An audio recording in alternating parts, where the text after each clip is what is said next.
thank you everybody who is in attendance today.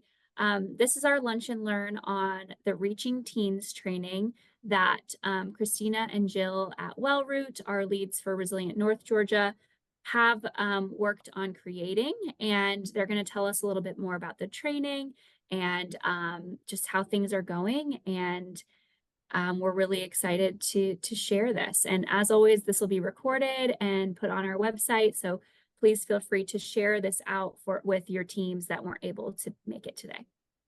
All right, so I'll turn it over to Christina and Jill. Just go ahead and introduce yourselves and we'll get started. Great. Okay. Hi. My name is Christina Lennon, and I work at WellRoot Family Services in Tucker, but also we kind of serve all of North Georgia and over to Augusta. So my job is to develop family preservation programming. And we became a Resilient North Georgia or Resilient Georgia partner about 3 years ago and have just been absolutely blown away at how the trainings that we do through Resilient Georgia really connect and put together, kind of connect with all of our preservation programming to make this really nice holistic package. Jill, will you introduce yourself? All right, my name is Jill Alexander. I'm so happy to be here today with you guys. I am the Family Preservation Program Associate at WellRoot Family Services, and I also am coordinating Reaching Teens, which is what we'll be talking about today. So Jill will be the one actually doing the trainings. If y'all join our virtual training kind of 1 month later on in the year. I do want to say that want to give another shout out to Resilient North Georgia in case I forget. We were able to take this whole curriculum and product and develop it with seed funding from Resilient North Georgia. So this like literally wouldn't exist without Resilient Georgia. So we are very, very grateful. And with that, I'm going to try to share my screen and get into it. So, okay. Let's see. Okay, great. Let me just move forward here. So as we work in the 13 county areas of North Georgia, and even in Metro Atlanta, the need for mental and behavioral health, I mean, I know I'm preaching to the choir here, right? But I just feel like it's important to set the stage, is pretty astounding. There's one community we work in North Georgia that has 4,000 citizens to every one mental and behavioral health professional. Most of them hover around 1,200. And that's for folks, that doesn't, that figure gets a lot more staggering when you're talking about Medicaid and uninsured, right? So we know that there's a huge need out there for access and equity to services that just isn't going to get solved overnight. I'm so glad that it's now a priority. We also know that there are a lot of factors with mental and behavioral health for young adults right now, right? We know that community ACE scores are increasing. We know that suicidality is increasing. We know that the anxiety and depression is off the roof. So the need is really, really great. And it's really great for our kids. Again, nothing new that you don't know. I will say that as we have brought this product out into the community, we're kind of astounded by how many folks know or don't know about the effects of trauma on a young person. So, a lot of people, when I start talking ACEs, a lot of people think I'm talking about card games, and just really are not aware. For example, we worked with a alternative school, a staff of 55. The average ACE score in that school is probably a 7 or an 8. And that's, again, adverse childhood experiences. And three staff knew what adverse childhood experiences were and the science behind that and how it would affect any brain, but certainly a young person's brain or a teen brain. So the need is huge, right? And that's for all children. But then you look at the niche of adolescents, and everybody is a little intimidated by working with adolescents, and we put a lot of labels on these kids. And so I want in the chat right now for you just to list some labels that adolescents receive in our community.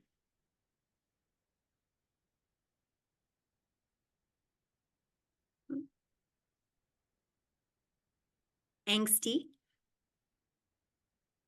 delinquent, moody, unruly, lazy, emotional, disrespectful, chaotic. Entitled is one that comes up quite a bit, right? Loud. Yeah. There's even, there's just even these kind of jokes, right? Oh, you've got teenagers, oh my goodness, what are oh, how could you work at middle school, right? There's just an impression that this is a particularly difficult age to deal with. And so when you're looking at people who serve this population, a lot of them either kind of steer away, or for example, volunteers are kind of intimidated. Our vision is to create a community where every youth serving professional strives to be the adult that young people deserve in their lives. Our vision is to create a community ecology where people would understand adverse childhood experiences, they would understand trauma and trauma sensitivity, they would understand strength-based language. And can you imagine if we lived in a community where people immediately thought, what happened to you, instead of what's wrong with you? I just feel like that could be the greatest movement in social justice in our time, right? So how do we get there? So we have to share that knowledge of ACEs, but then we also have to give the skills and abilities to build trust and engage with our young people. And that's what Reaching Teens does. So Reaching Teens was, I hope do you guys see a bunch of black boxes on? Yeah. Okay. Is that better? Of course, now I can't see you. Reaching Teens over here. is a tool that was written by Dr. Ken Ginsberg, who is a pediatrician, and has served youth who have faced trauma for the last 30 years. He works weekly in a youth homeless shelter in Philadelphia. So he wrote this manual of engagement and interaction. It has 200 contributors. The American Academy of Pediatrics published it, and it's really a strength-based model that looks at positive youth development, resilience-based strategies, trauma-sensitive practices, and restorative practices. It's a beautiful thing. And really the goal is to see the best in each other and in our youth, right? So if we're really going to help these youth overcome their trauma, if we're going to help them be their best selves, we have to see the best in them. And that starts with us showing up at work every day to interact with these teens, being our best self.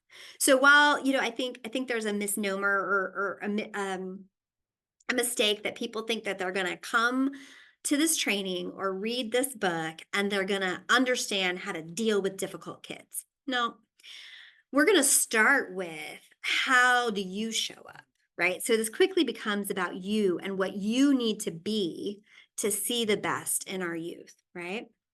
Because we believe our call is to see our youth as they deserve to be seen, and not the labels that we just put in the chat that they've received or the behaviors that they've displayed, right?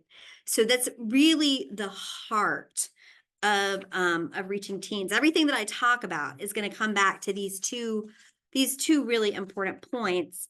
We need to see the best in our youth, and they deserve to for us to see that, and not the the labels of the behaviors. So, okay, that's beautiful, but how does that happen? Oh, sorry. And then with the overall goal that we know is that connecting to a caring person and community is the most powerful protective force in a young person's life. Like, we know this. It's brain science, right? They need to be part of a community. The power of a caring adult in someone's life is just we just can't talk enough about it. The problem is when you have youth that have experienced trauma, how do you build that trust and engagement, right? How do you co-regulate? How do you show up the way you need to connect with that person? And then how do you get that person to engage and build trust with you? So that's really all Reaching Teens does, is give it kind of explains why that's important, and then gives skills and activities that will help us do that. And we're going to talk about one of those skills in just a minute. Okay, questions? Okay, so this book has been around for a long time. This isn't new stuff, and it's not really unique. It's just a great curation of it, and so it's a literally a textbook that the American Academy of Pediatrics puts out. It's 668 pages, 95 chapters, and has an online portal with 400 videos. I have the book right here. It weighs about 6 pounds. And it's woefully underutilized because it's just so overwhelming. There's just too much goodness. And so what we've done is we've really broken it down into manageable chunks. And we've done that in a couple different ways for different populations.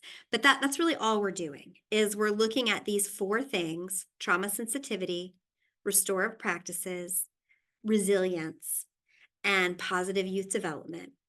And we're just making it a set of skills. So what do those skills look like? We have broken Reaching Teens into kind of 4 central sessions. The first is to understand ACEs and the importance of the brain science. It's a foundation, right? You have to understand why a child or a youth is reacting the way that they are. And then you can begin to create strategies to react, to co-regulate them. Then we say, okay, well, the first thing we have to do is we have to be able to bring them down and regulate their emotions. Because if we can't do that, then the brain is turned off, right? The amygdala is in control, and we can't reason, we can't talk to them, we can't build relationships. So the first thing we do, and we really do that with co-regulation, right? So we're giving them our calmness. But if you've got a kid that comes in and you just can't say anything right, and he's disrespecting you, and he's kind of just going off, then usually our instinct is to match that behavior. And so we really have to understand what our own triggers are. We have to understand how to regulate ourselves so that we can give that regulation to him or her and have them really calm down. And so we have some strategies for that. One of them, a lot of you are familiar with, would be community resiliency model, and the tools that come with that, right? But how do we keep calm so that we can offer that calmness to them? And then once we do that, we can learn how to communicate with them. So there are several skills. One of them, again, we're going to go over right now or in a little bit, but one of them is active listening, motivational interviewing, just body language, even what are we communicating through body language? And so we go through some sets of skills, and then we talk about maybe reframing a situation. Again, we spend a lot of time on de-escalation and what we call radical calmness, because what we need to offer them is radical calmness so that they can not just use their amygdala, but their entire brain to come up with solutions. We believe they should own the solution. We believe that they are an expert in their own lives, but in order to come up and our job is just to guide them, right? But in order to come up with those solutions, we've got to get them regulated first. And so that's incredibly important. And you can see where when we teach this, um, practitioners begin to understand like, oh, well, what's my trauma? What's my trauma causing me to do? Or I don't have as much, I don't have as many, I can work with the kids.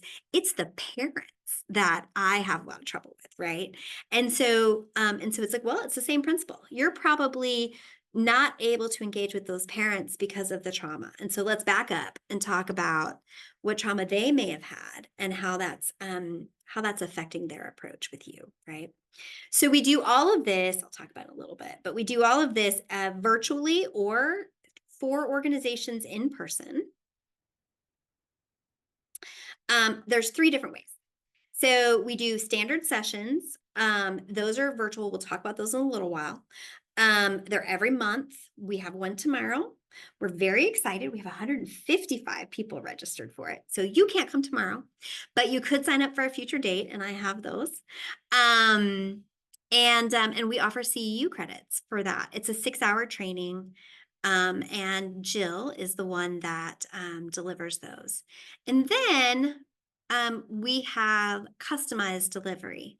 So again, we will go into an alternative school or a CASA or a juvenile courts and really lay out a program that is designed just for them. Where are they starting? Does everybody know about adverse childhood experiences and trauma?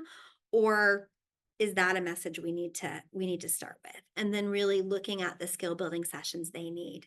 Some additional popular skill building sessions are like boundaries, how to work with your peers in stressful situations, kind of how to support your peers. So we have a lot of different customized content.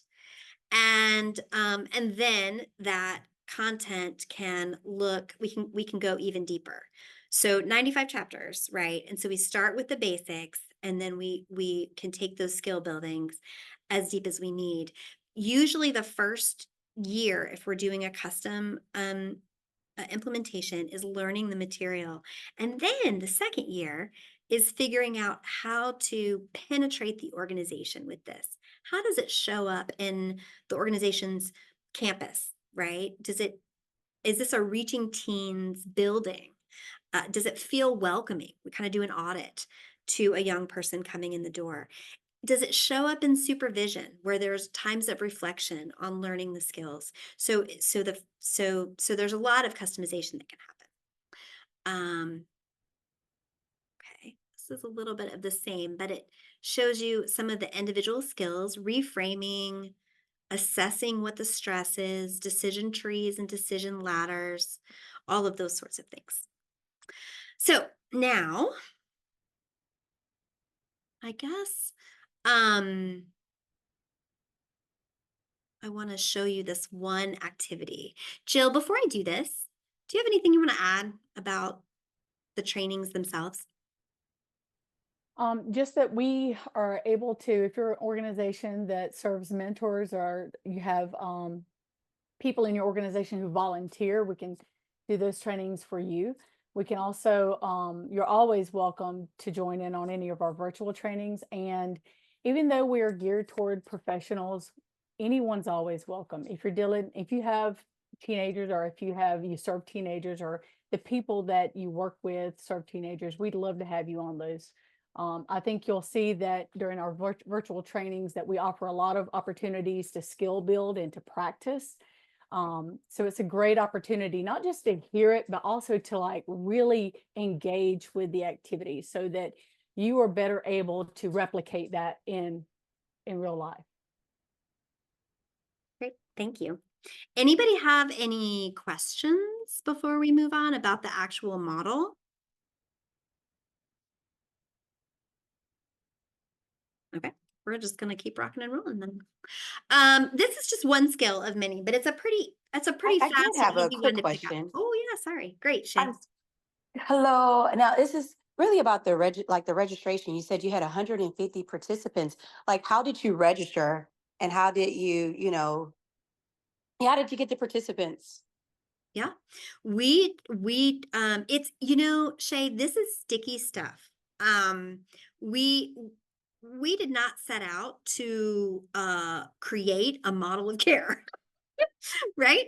And so that was not on our to-do list. But it was we pretty quickly saw that there was a need for this type of curriculum.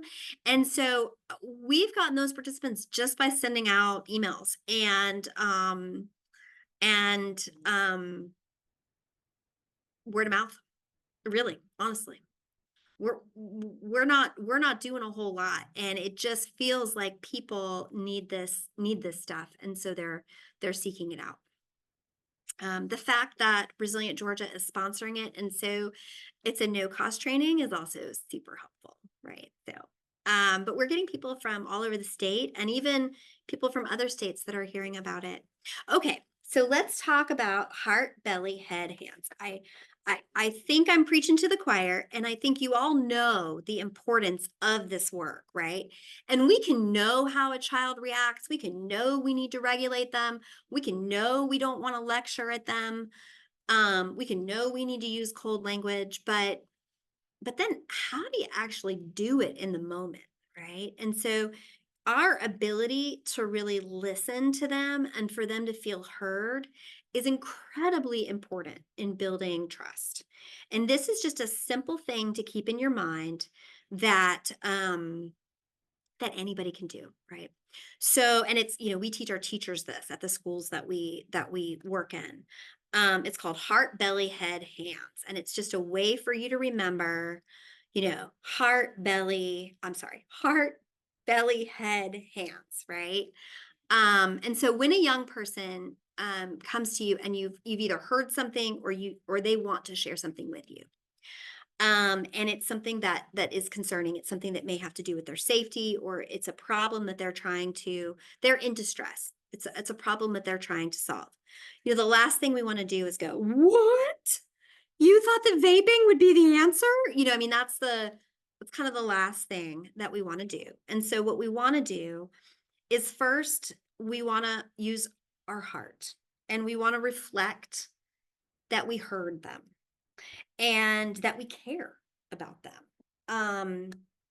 And that we believe that they deserve the best. They deserve to be their best. They deserve the best opportunities. They are a deserving person that we care about. Okay, that's the heart, right? And then the belly is, okay, now I've heard that, you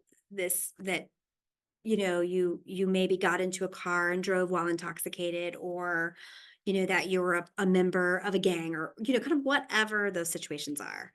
And you still don't want to react. You want to take a deep breath, and you want to tell them that you're worried about them. So the belly is, I'm worried about these decisions you're making. They concern me. I'm scared for your safety. That despite all the wonderful things about them, how resourceful they are, how they persevere, how smart they are, that these choices that they're making could bring them harm, right? So you love them, you care about them, you're worried about them, right? And then you ask them if you can help come up with a plan together, not for you to start giving them suggestions on what to do. You're not solving the issue because they're the expert in their own lives, but you love them, you're worried about them, and you want to start thinking with them of possible solutions, and you let them come up with the solutions. We don't immediately, how many of us had parents ourselves that immediately jumped to the head, right? What? You need to study more. What? Okay, but we don't want to do that. We want to recognize that they have the ability to come up with a solution, and we want to talk to them about that solution. If that solution is one that may make them not safe, then you go back to the belly, right? And you say, okay, well, now that worries me a little bit because have you thought about this, right? And then you move to the hands after you feel like they've problem solved, even if you're not sure that solution's going to work, and you can get, the best thing would be to give them some time to try it out, right? And then you move to the hands and you say, okay, how can I support you in this? Not how can I do it for you? Not that's a bad idea, but how can I best serve you to move forward? And this is my hand. I'm here to help, right? And it's really like as simple as that. And it's good to we typically in a class will role play it. We'll come up with the class will come up with some scenarios that they're dealing with in the moment. And it takes a few times to kind of really feel comfortable doing it. But heart, belly, head, hands is something anybody can remember and keep them from that kind of initial reaction of what, which would cause a young person to maybe stop sharing, right? The other thing that this book offers is some really tactical strength-based language. So instead of saying, oh, I know what you're going through, or I understand, you say, help me understand. The idea is to generate curiosity in the folks that are helping these young people, right? To look for strengths, to ask more questions than you're making declarative statements, right? So this is actually a little flyer that we give out to folks when they take the class, so they can put it up, but it's also in the textbook. You're making a big deal out of nothing, right? Instead of saying that, say, this seems really important to you, right? Why is that? What's going on here, right? So maybe instead of saying, well, what happened to you, right? You say, well, what's going on here? What's all this about, right? What's going on? You're always asking questions to be curious about what's going on in that young person's life. And this is just, again, some sample kind of, we walk through some questions that we would ask to make sure we understand what's going on. And there's 95 chapters of this goodness. So what we've tried to do is pull out the low-hanging fruit, the easiest, the most, the foundational, the best skills that you can utilize right away, and put them into one training. So that training is broken into 4 sessions. And we provide CU credits for it. And this is the QR code that you can register for the training. We have one we will have one every month. So we have one in October, one in November, and then are setting the dates for the first quarter of next year. And then again, if you say, well, I want to go ahead and take this to my organization, what we do is really think about where your organization is and what would be most effective in implementation. Okay, so I'm just looking in the chat here. We know that when a young person is in crisis and that amygdala is just out of control, we have to react appropriately, to not unintentionally reinforce shame, to make sure they can hear us, and to build trust. And that's really, really what we're trying to do through these trainings. And we've found through evaluation that folks find it useful. So we hope that you may as well, and actually would just kind of love your, I'm going to stop sharing, would love your thoughts on skills that maybe we need to, you want to make sure we include, or populations that may need this. Just really kind of any reaction as we start this, really journey of taking a textbook and really creating a model of care out of it. And with that, I'm going to be quiet because I feel like I've talked so much, but thank you for listening. I did want to just add that the registration, if you go to the registration today, you will see that it's closed. That's only because we have a class tomorrow. We're doing a training tomorrow. So I've noticed that in the days before a training, we have a lot of people that register, but since we're actually at today 160. all of those people aren't going to show up. But just in case, I have to shut it down because I want to make sure everybody gets all the information and that we can give some intentional time for our breakout sessions to work on these activities. So just so you know, if you go there and you see the registration's closed, it will be open Monday. Thanks, Jill. And did you say you've done this training with like CASA volunteers and like foster parents and that's incredible. Juvenile courts. So it was really exciting to train the probation officers for juvenile courts. And we even did it with the grounds crew of public housing for a community right before the start of summer, because they're responsible for making sure that the youth are not kind of acting out or need to engage with the youth when they need to kind of move them along. And so it was really amazing for this grounds crew to see how ACEs may affect the kids that are living on property. And to be honest, how it affects their own ACEs are affecting them.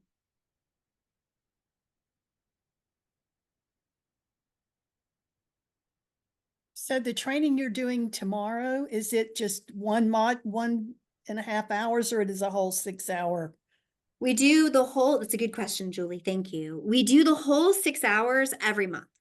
And we make sure we keep them in those timeframes because we know that's very long. And so you could do session 1 month, you could do session 2 another month. We find actually most people kind of power through all of them, but you don't have to. You can kind of mix and match. We do feel like it's best if you keep in the same order, because the information does kind of stack on each other and build, but we know not everybody can dedicate a whole day to it. The other thing I'll mention is the textbook is available on the American Academy of Pediatric website, right? So if it's something that you're just really interested in, it's available for purchase, and a license for the whole organization. We are just kind of chunking it to make it easier to utilize.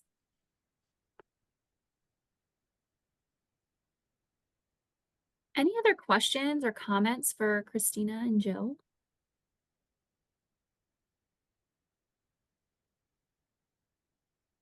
Or any ways that you see your communities being able to incorporate something like this, or your organizations? I was actually I think- thinking about, we just did CRIM with our school resource officers for our whole county, and I think they would just love this. I mean, they get it. They understand, at least the group we worked with really understood the need to approach kids, youth in a different way. Mm-hmm. And they, a lot of them come from similar backgrounds as the youth that they're serving and are role models for them in other ways, but this gives them the language and the action behind it. So just probably y'all have already thought of that, but that's a group that would eat it up, I think. We would love, I mean, we really seen the effect of this, right? And so we just feel really passionate that any adult, any youth serving professional could benefit from, any parent, right? We're doing this for foster parents, could benefit from this information. And even if you know what ACEs is, to be reminded of how it actually affects, a child, is powerful. And once you know it, you can't unknow it. It kind of changes your lens, right? So we would just want to get it out to as many people as possible. I think the school resource officers is a great, great. And bus drivers, right? They're the first people that kids see in the morning. And so if you've got contacts or knows, hey, this should be at the next conference or something like that, please let Nikki, or if you have my email, I'll put it in the chat, know, and we will follow up on all that stuff. Yes, I see some great comments here in the chat. So feel free to reach out to myself or I have a Christina question. directly. Yeah, absolutely. So one of my questions is around the follow-up from the training. And because there's a place, there's in all of our work, there's a place where training meets practice, Mhm. and where training, so we started using the words locally here, community of practice. Like, how do we build in this notion that we're going to practice what we're doing, so we show up with the skill set, because the skill set has to be practiced, right? Yeah, so you get that. So tell me about the follow-up part. Mhm. So that's a really good question. I'm so glad that you shared that. The 4-part training is really just an introduction, right? And so the follow-up care from that is that we've kind of launched a Facebook group that can post, questions and tips and ask for advice to try to create that learning community of practitioners across the state. We've got to get folks on it in order to do that, right? But and so that's one way, just statewide. We're hoping in the next year to have a summit where practitioners who believe in this work can kind of come together and exchange ideas on what worked and what didn't. Organizationally, when we do an implementation, we do reflective sessions afterwards to really talk about practicing and rolling out the information. So with the alternative school that we worked in, they would only give us 20 minutes. So we would have a skill building session on Tuesday. And then on Thursday, we would come back for another 20-minute session, because that's all we had, right? And we would say, okay, how did you use it? Or did you try and it didn't, and you had an issue? Or what's your game plan? So and that seemed to be very, very effective, because they were able to talk about not just the skill they just learned, but maybe a skill that we had talked about a couple months ago. And hey, I tried active listening, and I kind of feel like I spent too much time on the heart and we never got to the head, and all of those things, right? So I feel like that's really important. It is at Wellroot, it is a part of our employee onboarding. So you have to take this information, this training, when you come on board. And then we put it into our different departmental meetings and our quarterly all staff meetings. But it is really important to continue that. And we would love to form a really active practice committee statewide. Our Facebook page, and we have a kind of newsletter that we're starting for people who have attended the presentation, is the beginning of that. We're really just at the beginning. But it is a priority for us.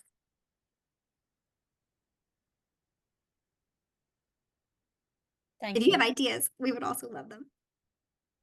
Well, I just am thinking about, once they get enough of the information, how do we re-engage them from an evaluation perspective to understand how they're utilizing it, right? Mhm. Because we can train people, we can train all day long, and unless the training goes into practice, it's really great information to have, right? So that's what's coming up for me. Because I've seen the module, Christina, we've talked with juvenile court here, and so I think that if we could understand maybe a 3-month post, or a 6 months post, or something like that, that we can build into the work, then that can also help refresh people when they get that 3-minute survey that they complete, or something like that, Yeah. that goes, oh yeah, there's this piece that I can respond to. That's just a question that I'm in about everything that we do. I think Lizanne, it's if I could right say, on. one thing that we have talked about is bringing the people back together that have already taken the virtual sessions for maybe a quarterly session, just the people that have already completed Reaching Teens, on as far as our 4-part initial training. So that is, I'm glad you brought it up. That is something we are definitely looking to see if we can gather those people back together, if there's interest for them to come back together, and we can do that. I think it's a great idea. It's important. I see this more, I mean, almost it's more than just skill building, it's culture change. It does. Right? That's exactly right. Because that's the issue, right? Is because there's certain ideas around discipline and punishment and all of those things that you have to kind of get people to see differently, right? And we can Yep. talk about how great restorative practices are, but unless you are fully prepared to de-escalate a child, you know what I mean? Like, then if you don't have the skills to match the theory, it's really, really hard to implement. And then, and so it does, when you really work on this, it does change the culture of an organization. Your expectations of youth remain high, but there's this incredible supportive environment, and staff feel more supported too, because there's so much emphasis on you as a practitioner being prepared and being ready to do this work. So, and that's part of the reason we're so passionate about it, is that it has shaped the Wellroot culture. You know, we've seen it work. And I would even say, I mean, I know it's focused on teenagers, and I really appreciate that because I'm trying to work with people who work with teens.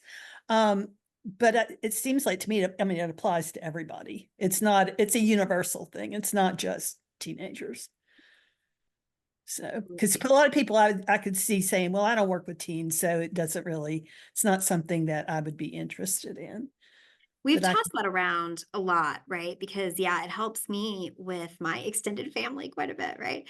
So just personally. So but it feels like there is this gap in the community of this fear of working with teenagers that this helps fill. So we've tossed around whether we just lose the teen part or not, but we're keeping no, it. I think you should keep it, but that's my opinion because working with teens.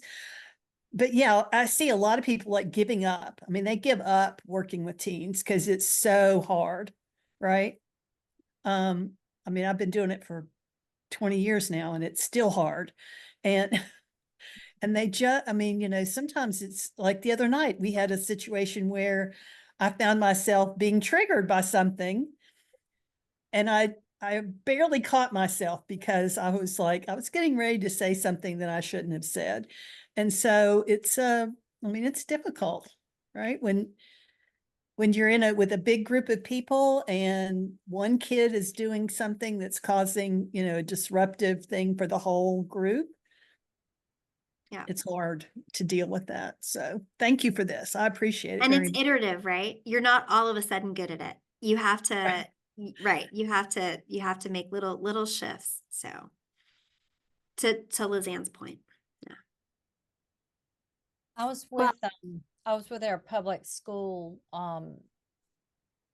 leadership yesterday morning, and they're really feeling the ripple effects of Barrow County. I think most school systems are probably.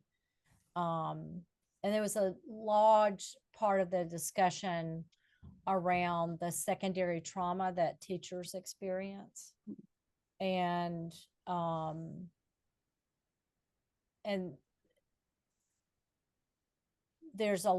think there's, from what I understood yesterday, just in little bits and pieces of what different members of the organization, they're really working on culture and climate.